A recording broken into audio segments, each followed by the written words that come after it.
Good evening, everyone. This is Vishal Gautam here. I'm the regional head at Cognitia. So today we will be having a webinar on ITIL V4.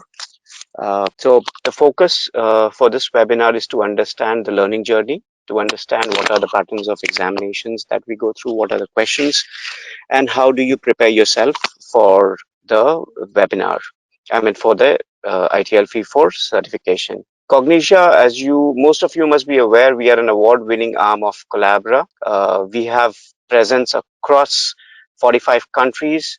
We have trained in the last 5 years of our journey. We have trained 1.3 million professionals, and we come with a pool of 7,000 plus trainers. To talk more, we have courses on uh, some technologies which are evolving at a staggering pace, and to keep up with companies and individuals, we have launched our public schedules. We do workshops at corporates, and so the faculty for today's webinar is Anand. Anand comes with 12 plus years of training and consulting experience. He has trained on ITIL V4 at multiple Fortune 500 companies. And to take this webinar forward, I introduce to you Anand. If you can please take this webinar ahead from here.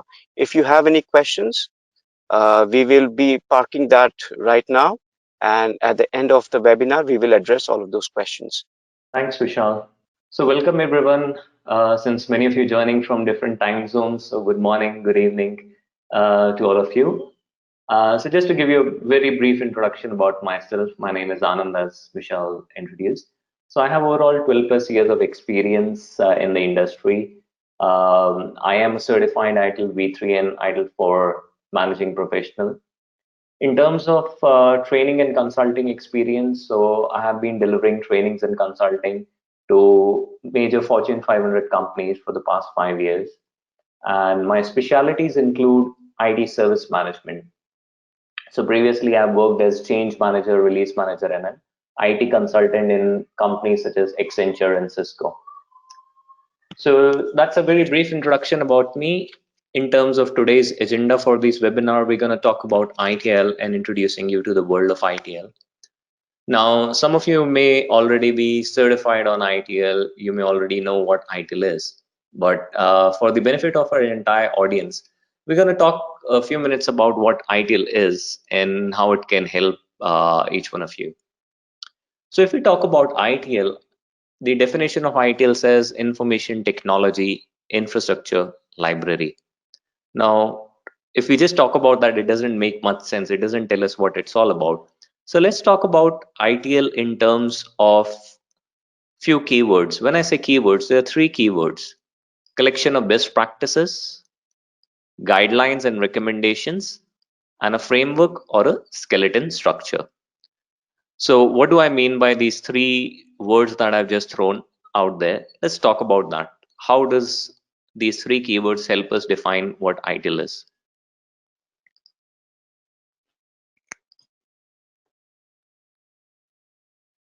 If we talk about best practices, there are various best practices in the industry. For example, on this slide, you're seeing best practices that are there in agile methodology. Now, what does this have to do with ITIL? We'll come to that later on. But right now, I'm just showing you how best practices look like. So for example, for agile, one of the best practices is there should be customer collaboration.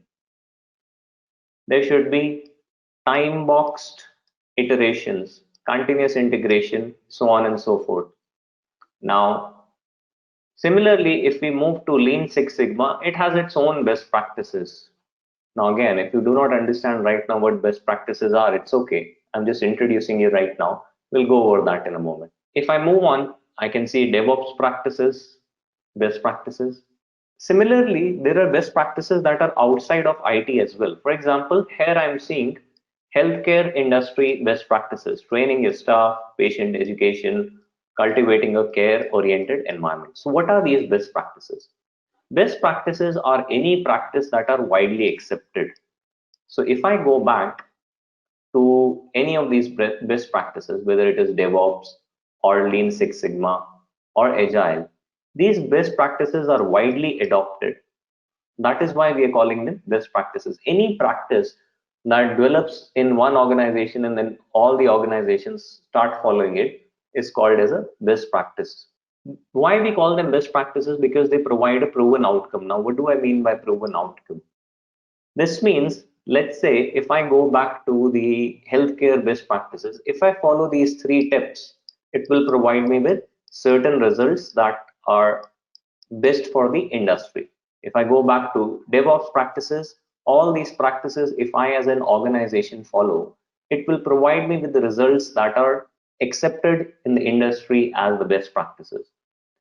Similarly, we have ITIL best practices. ITIL is a collection of best practices that have come across from various different industries, IT, banking, finance, retail, and many different frameworks such as COVID, Agile, DevOps. All of these best practices have been collated in ITIL. So it is not specific to IT, which is one of the benefits of ITL as a framework. Many people think that when we talk about ITL, it's only going to be for people who are working in IT industry. That could not be further from truth. ITIL is a framework which we're going to talk about in a moment that can help any organization irrespective of what industry they are in. So I'm sure some of you are joining us from various different industries, some of you are from IT, having various different kind of roles. And one of the questions all of you may have in your mind, which we're going to address later as well, how is ITIL going to help me? I'm from a particular role or I'm from a particular industry. I'm not in IT. First of all, let's address I'm not in IT. This question comes very often to me that, hey, Anand, I'm not from IT. I'm, let's say, in banking or insurance. How will ITL help me? And my question back to them is, what do you mean you're not from IT? They'll repeat saying, no, I'm from banking or insurance. And then I have to kind of remind them that the backbone of every industry today is IT. Whether you're working in a bank or an insurance company or a finance company or a retail company, everywhere there is IT that supports. You go to a bank, there are systems in place.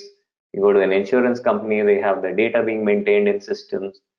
Go to any finance company, all the data is being maintained by IT.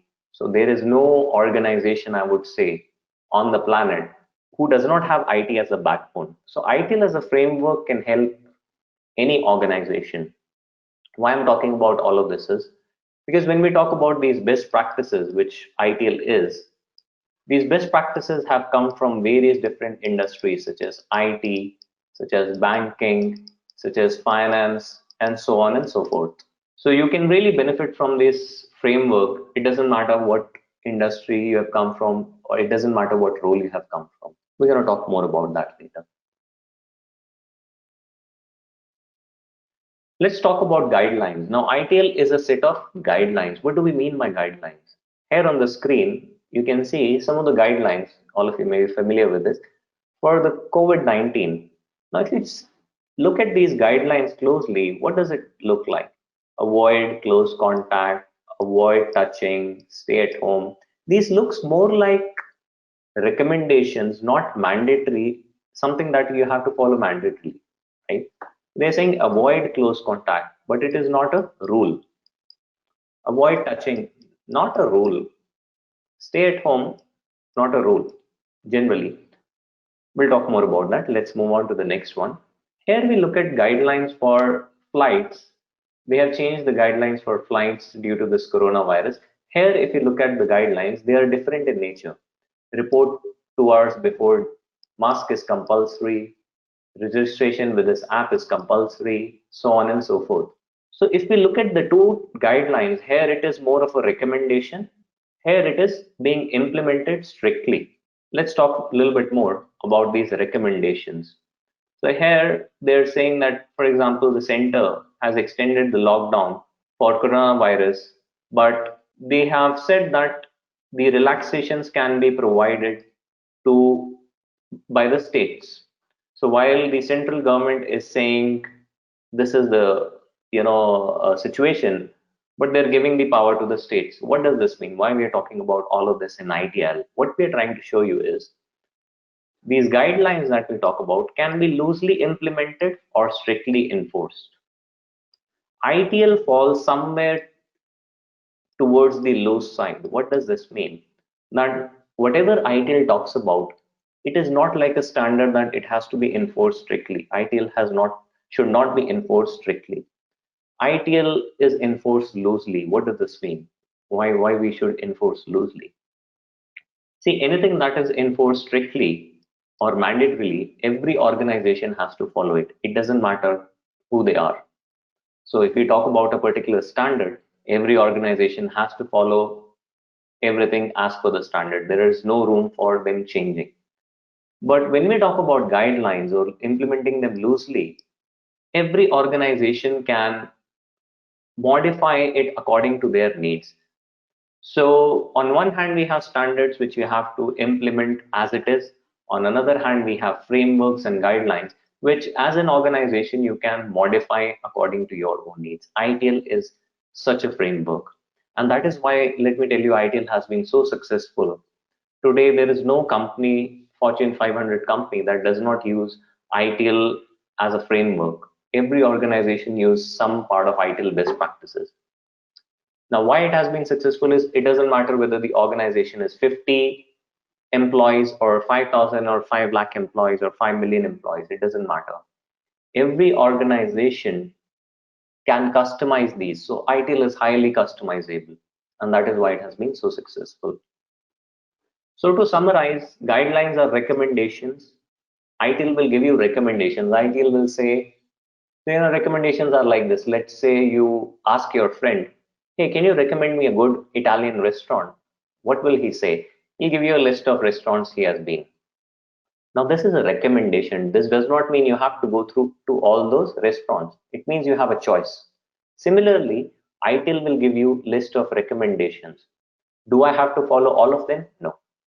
It depends on you as an individual or as an organization, which recommendations work for you, which recommendations you don't think will work for you, and accordingly you accommodate and align. So that is the beauty of ITIL.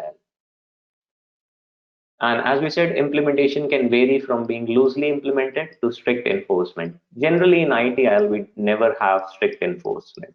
Okay.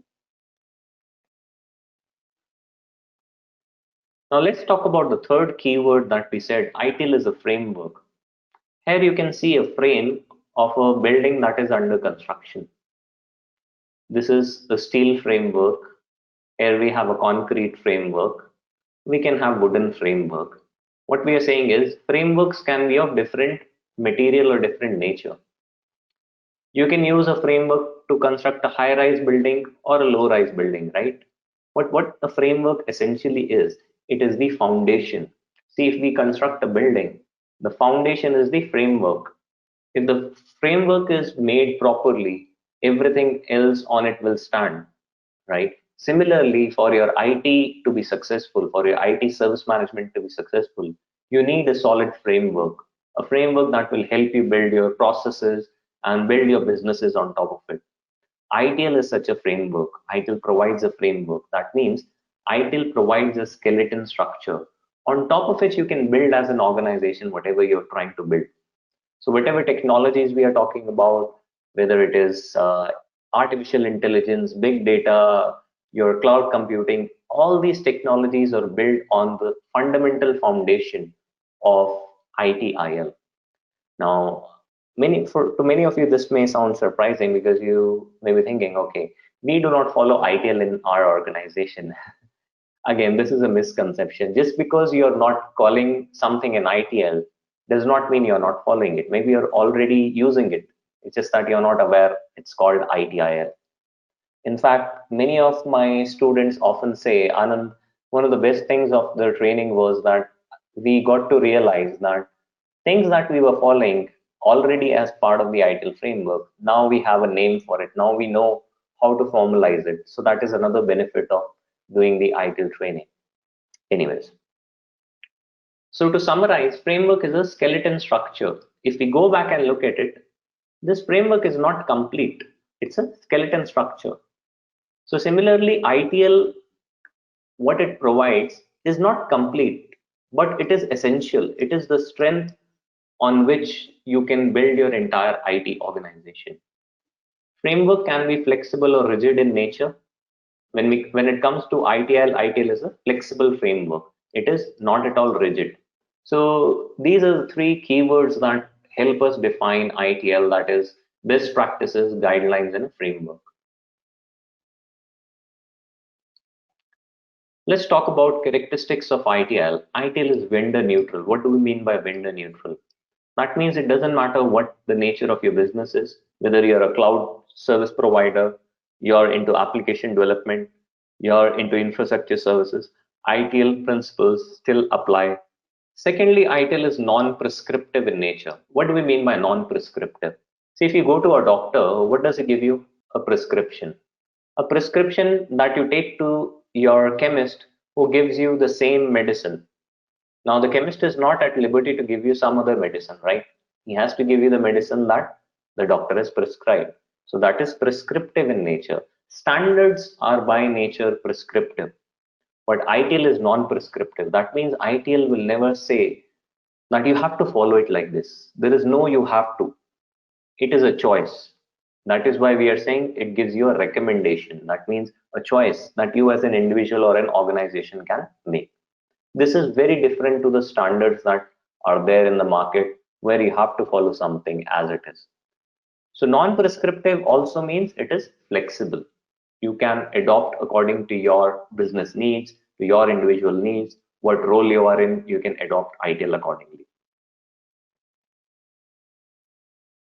What ITIL is not, ITIL is not a standard, as we've already talked about. Neither is ITIL a project management framework. So although some, if you, so this does not mean if I'm into project management, ITIL will not help me. No, what we are saying is the framework itself will not help you run a project. There are different frameworks for project management like Prince2 and PMP and Agile, many other frameworks are there.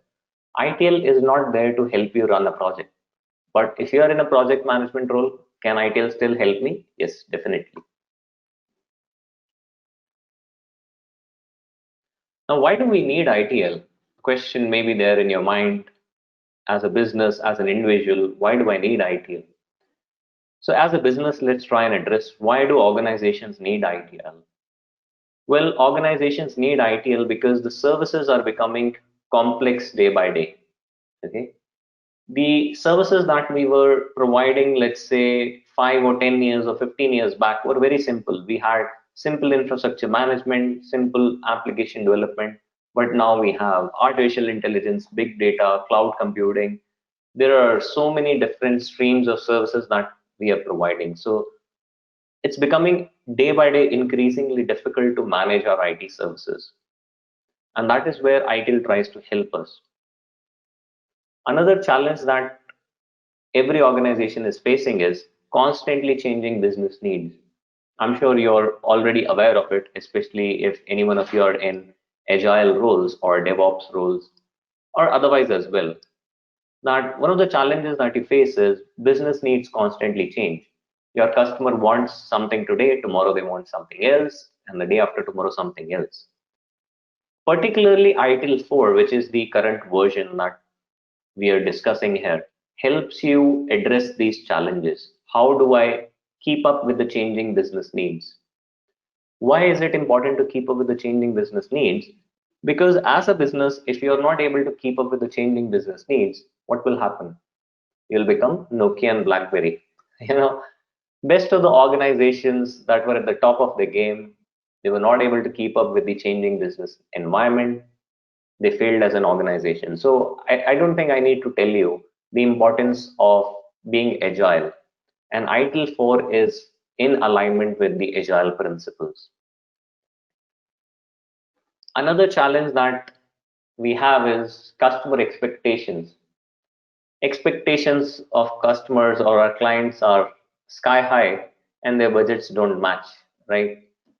So ITL is basically a methodology that helps us manage our IT services. Let me add a word here: ITSM, IT Service Management. ITL is a way of managing your services. How do I manage my services better and better? So these are the reasons why we need ITIL, why organizations need ITIL. In terms of individuals needing ITIL, we'll address that because I'm sure some of you will have that question. Now, the current version that we are on is ITIL 4, which was released last year in 2019. So it's the brand new version. The earlier version we had was ITIL V3, which was released in the year 2011. So after a gap of 8 years, we have had a major update on ITIL.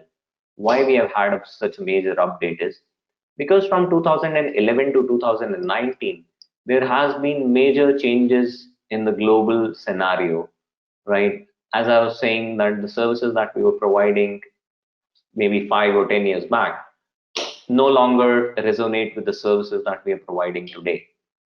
So it was recognized that ITIL itself needed an upgrade. In fact, ITIL has had many upgrades over the 30 plus years. So just to give you an idea, ITIL started in early 1980s. So it is a new, not a new framework. It's in fact one of the oldest framework in use today.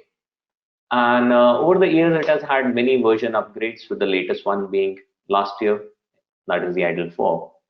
Why we came up with this new version is because new technologies have come in the past 5 years. Agile, DevOps, all this have grown hugely into the market. And we wanted to align the IT framework, ITL framework with those practices. So I'll just talk briefly about the differences between ITIL v3 and ITIL 4. Some of these are more applicable for people who are there with us today who have completed their ITIL v3 certification, either foundation or they've completed expert level, and they're looking to move towards ITIL 4. But otherwise, also for rest of you, it is applicable. In ITIL v3, we had something called as a service lifecycle based approach. Now I'll show you what a life cycle based approach was. In ITIL v3, we had various different subjects such as service design on how to design our services, service transition on how to transition our services, service operation on how to run our operation, how to create a strategy, and how to have a continuous service improvement.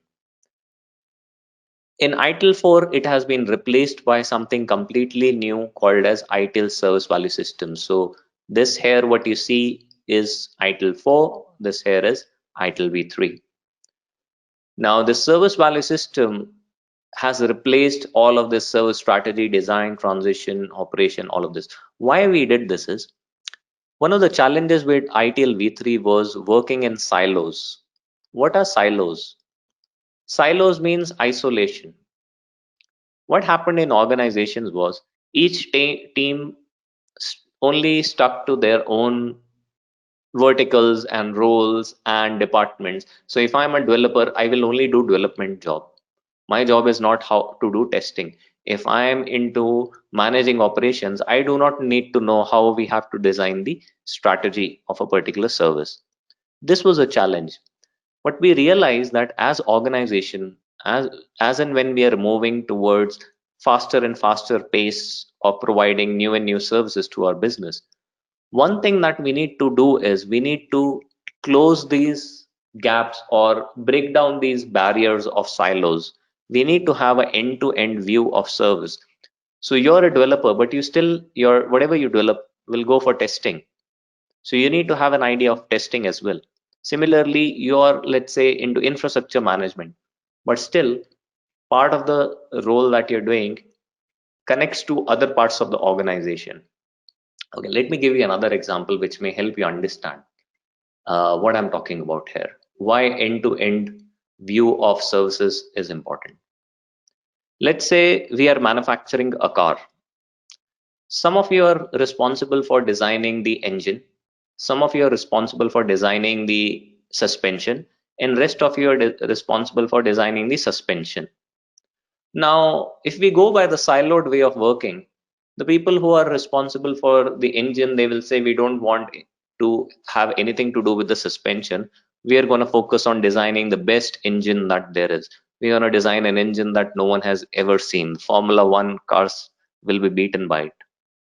Similarly, the suspension team is working on their own, and so on and so forth. Now you come up with a fantastic engine, but because you did not work closely with the other teams, suspension and the teams who are designing the tires, for example, or the framework, your engine is too heavy to be supported by the suspension. So I'm just giving you a small example of how different parts of the organization need to work together in order to deliver what is considered as value to our customers.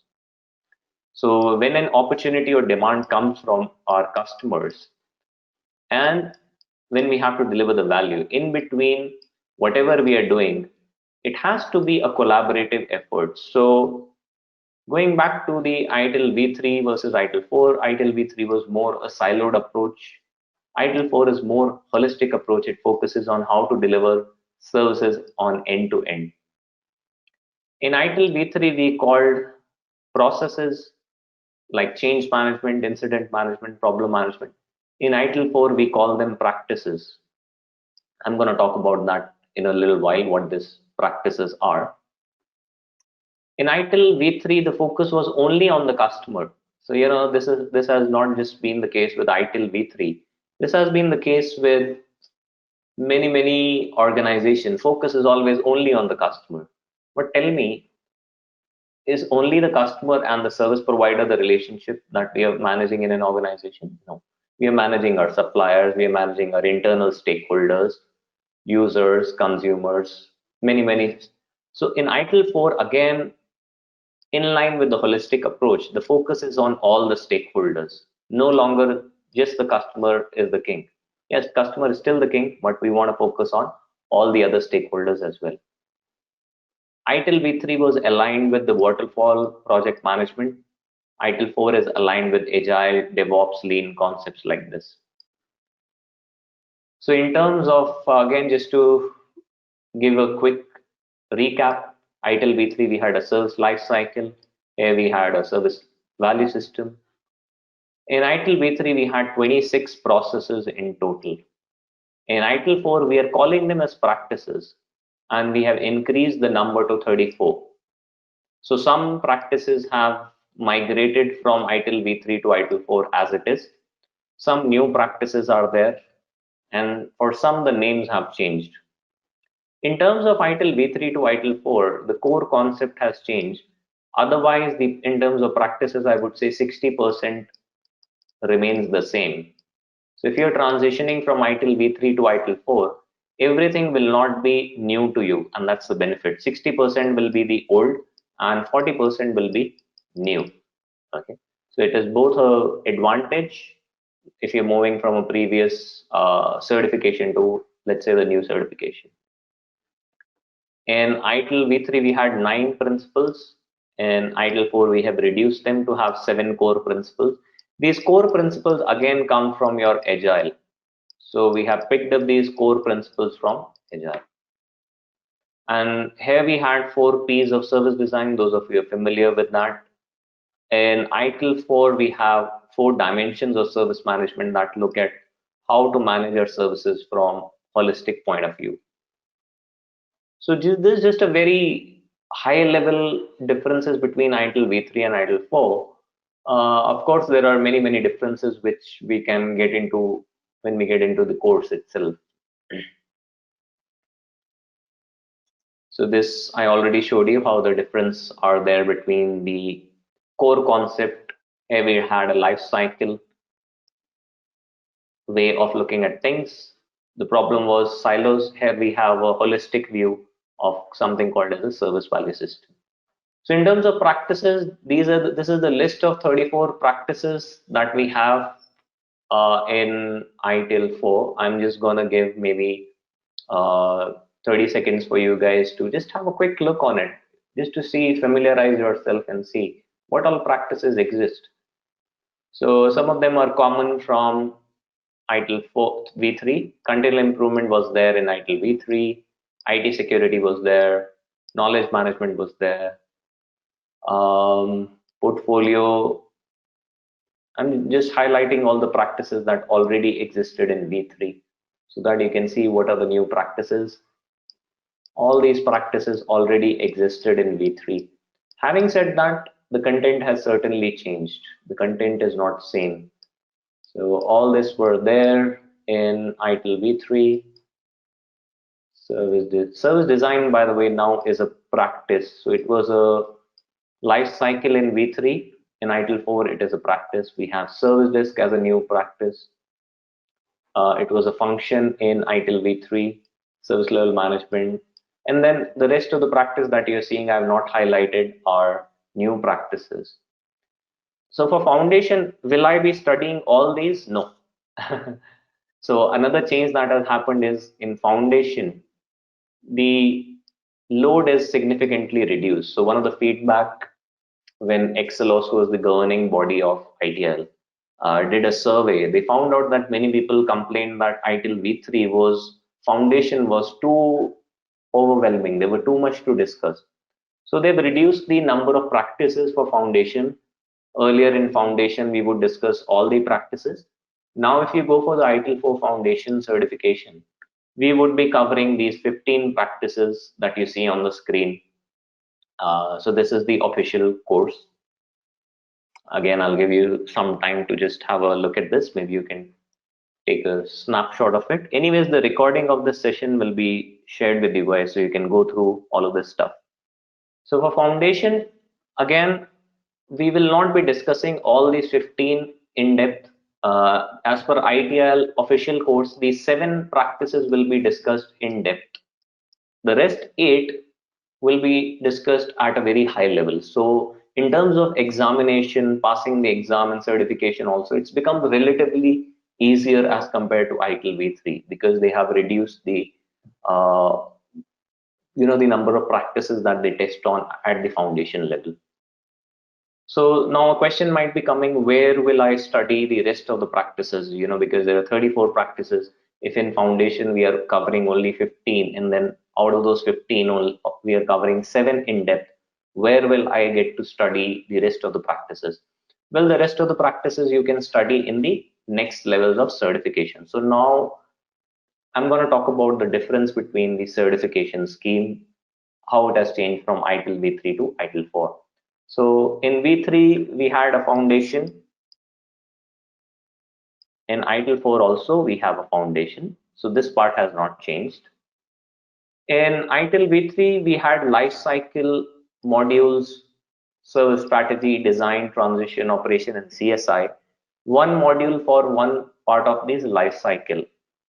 In ITIL 4, because this life cycle diagram has gone away, right? Because there is no life cycle, the certification have also changed. So here we have something called as ITL specialist. We call them ITL specialist certification. So first part is foundation, which is a mandatory requirement in ITIL 4, just like you had in ITIL v3 before you move on to the next level of certifications. So for foundation, it will be 16 hours of training. Okay, and after the 16 hours of training you will have an exam which will be 40 questions, multiple choice questions, ABCD, just like you had in ITIL v3. So for each question you have 1 mark, so 40 marks in total, and to pass you need to get 26 out of 40, so 65% you need to score to pass. So that is the foundation exam. Once you move from the foundation, you can, if you are interested in taking your journey to the next level, you can go to any of these ITIL intermediate certifications. So these are ITIL intermediate certifications. These replace the life cycle and the capability modules. So capability and life cycle modules are no longer there. They're replaced by these modules in ITIL 4. In ITIL v3, once you finish all of this, you were called as an ITIL expert. Now they have just changed the terminology. They are calling it as an ITIL managing professional. So in order to become an ITIL managing professional, you have to complete these 4 certifications. That is ITIL specialist, create, deliver, and support, drive stakeholder value, high velocity IT, direct, plan, and improve. So let me talk about for whom these certifications are relevant. Of course, foundation. So before I get into that, let me talk about foundation and for who all foundation is important. See, from an industry perspective, it has become an industry standard that irrespective of what role you are within IT, most organizations are expecting you to have at least the ITIL Foundation certification. So you would have also noticed, you can do some research on it as well. But from what I have been seeing, the trend in the industry is every organization expects you at least to be ITIL Foundation certified. Some may say it is mandatory, some optional, but definitely if you have the certification, it is a add-on, it is a plus point. So foundation would be useful for anyone who's within the IT or in fact outside of IT as well, irrespective of what role you are in. When we talk about the intermediate certificates, now depending on what role you are in, you can choose. For example, the create, deliver, and support is for people who are actively running operations and they're providing support to their clients. So people who are into infrastructure support, application support, any of the supporting services that we called as operations, something that we called as service operations in ITIL v3 has been translated to create, deliver, and support. So again, this certification need not be limited to people who are in operations. As we said that in ITIL 4, the focus is on having an end-to-end view. So even though let's say you're not into delivery and support, let's say your role is more strategic, should I still go for this? Yes, you can. Okay. Next is drive stakeholder value. This certification is specific on how to manage the relationship between your customers, your third party suppliers, how to drive value, stakeholder value. This is suitable for people who are in roles that have to manage multiple different stakeholders, drive value. But again, as I said, it's not necessary. Anyone can do it. Okay, the only prerequisite for all the certification is doing the foundation exam. We have a particular module specific to high velocity IT. This is for organizations and individuals who are in roles where organizations have moved towards agile and DevOps and concepts like that. And they want to see how ITIL can help them drive agility, fast paced IT within their organization. Then we have, so all these are ITIL specialist certifications that are part of the ITIL managing professional. We have ITIL strategist certification that is part of both the managing professional and strategic leader. I'm going to talk about that in a moment, the strategic leader. This is direct, plan, and improve. This is how to drive continuous improvement across your organization. So we had continual service improvement in ITIL v3. Here we have direct, plan, and improve. Now, this is common for both managing professional and strategic leader. So as an individual, you can choose, let me erase some of it. It's becoming too cumbersome. So you have two verticals you can go for. You can either go for ITIL managing professional, which is again more aimed at individuals who are in operations, who are driving, right from, I would say, a developer, senior developer, architect, all the roles that you have in operation. On the other hand, we have strategic leader. This is for meant for people who are in senior leadership roles like senior managers, directors, VPs, who want to see how to drive ITL within their organization. Does that mean I'm a developer or I'm a senior manager or team lead or I'm an application support guy? Can I not do ITL strategic leader? Definitely you can do. You can do that and you can look at how to make that jump in your career as well. So you can choose one of the paths or you can do both of them. If you finish all these four, you will be called as an ITIL managing professional. If you finish these two, you will be called as an ITIL strategic leader. In order to reach any of these, this or this, the foundation is the mandatory or prerequisite. Now, we also have ITIL leader, which digital and ITIL strategy, which is focusing on how to drive the digital and IT strategy in your organization. So I know a lot of information to digest here right now, and which is why maybe you can go through the recording and we'll also have the Q&A shortly, so you can ask your questions in the Q&A. I know some of this information may be too much for you to digest right now. Okay. If I have done ITIL v3 and I am an expert or I had done the 5 modules, either of life cycles or capability, and I want to move from ITIL v3 to ITIL 4. What are my options? Some of you might have this question. So if the criteria that ITIL has set for jumping from ITIL v3 to ITIL 4 is, you should either be an ITIL expert or you should have 17 credits. So that means you did either 5 lifecycle modules or 4 capability modules and the foundation. If you have done that, or you're an ITIL expert, you can skip all of these. You don't have to do any of this. All of this you don't have to do. Directly you can go for a certification called ITIL Managing Professional Transition, and directly you will become an ITIL Managing Professional. So for example, when ITIL 4 came in, I was an ITIL expert. I directly gave this one exam and I jumped here. For people who just did foundation, you will have to start again from the foundation. Or I did 1 module or 2 modules of, let's say, life cycle or capability. If you do not have that 17 credits criteria, you again have to start from the ITIL 4 foundation. So before we end the session, let me just pass on to my colleague, Sachin and Vishal. Maybe they can have a closing note. Hi, Vishal or Sachin. Do you guys want to add on anything before we end the session for today? Hi. So Yeah. thank you, participant. Thank you so much for showing your interest in the webinar that we just completed. Should you have, any concerns, any questions, please do write to us. We will be glad to come back and answer those questions. If you are, looking for upgrading yourself to the V4, we have our online public schedule, which goes on a live virtual platform. So we will be happy to share those schedule as well on a mail. And looking forward for a happy learning. Thanks, Vishal. So, as we said, all the questions that we could not address in the session, we will be addressing those and we'll share with you guys the list of questions and the answers. So, you should expect those pretty soon. All right. We thank you all for joining this webinar. We hope that this webinar gave you some insight into what ITIL is, how it can help you. And we look forward to having you on board with us in taking this journey forward. Thank you very much, guys. Have a good day and stay safe. Bye bye.